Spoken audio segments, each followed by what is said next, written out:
સુરતમાં અમરનાથ યાત્રાના રજીસ્ટ્રેશન મામલે પહેલા દિવસે જ માત્ર 25 જેટલી જ નોંધણી થતા શ્રદ્ધાળુઓએ ધાર્મિક સૂત્રોચ્ચાર સાથે વિરોધ નોંધાવ્યો હતો। અમરનાથ યાત્રા કરવા સુરતમાંથી લાખોની સંખ્યામાં શ્રદ્ધાળુઓ ધાર્મિક યાત્રા કરવા જતા હોય છે। દર વર્ષની જેમ આ વર્ષે પણ અમરનાથ યાત્રા કરવા યાત્રીઓનો ભારે ધસારો જોવા મળશે। ત્યારે અમરનાથ યાત્રાના રજીસ્ટ્રેશનના પહેલા દિવસે જ ધાંધિયા જોવા મળ્યા હતા।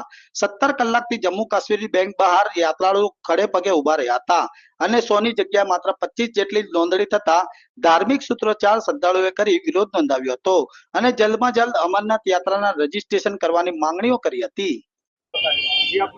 મારું નામ જગદીશભાઈ મેર છે। અમરનાથ યાત્રાનું 14 તારીખથી રજીસ્ટ્રેશન ચાલુ થાય છે।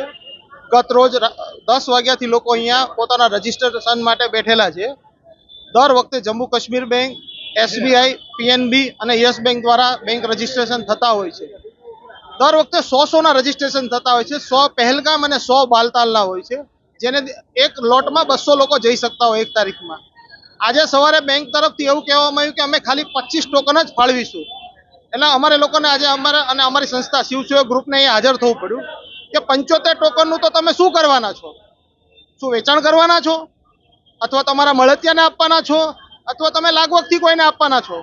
જે લોકો ગઈકાલ રાતના 10 વાગ્યાથી અહીંયા બેઠા છે એને પહેલા આપવું જોઈએ કે જે પાછળથી સેકન્ડ વિન્ડોથી આવીને લઈ જવાનો છે એને આપવું જોઈએ।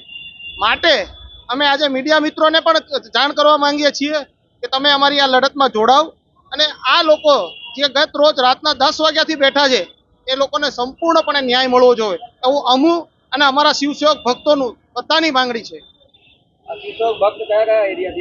આખા સુરત શહેર અને જિલ્લામાંથી આવેલા છે। કોઈ બારડોલીથી આવ્યું છે, કોઈ માંડવીથી આવ્યું છે, સુરત સિટીમાંથી આવેલા છે અને બધાને બાબાના દર્શન માટે જવું છે।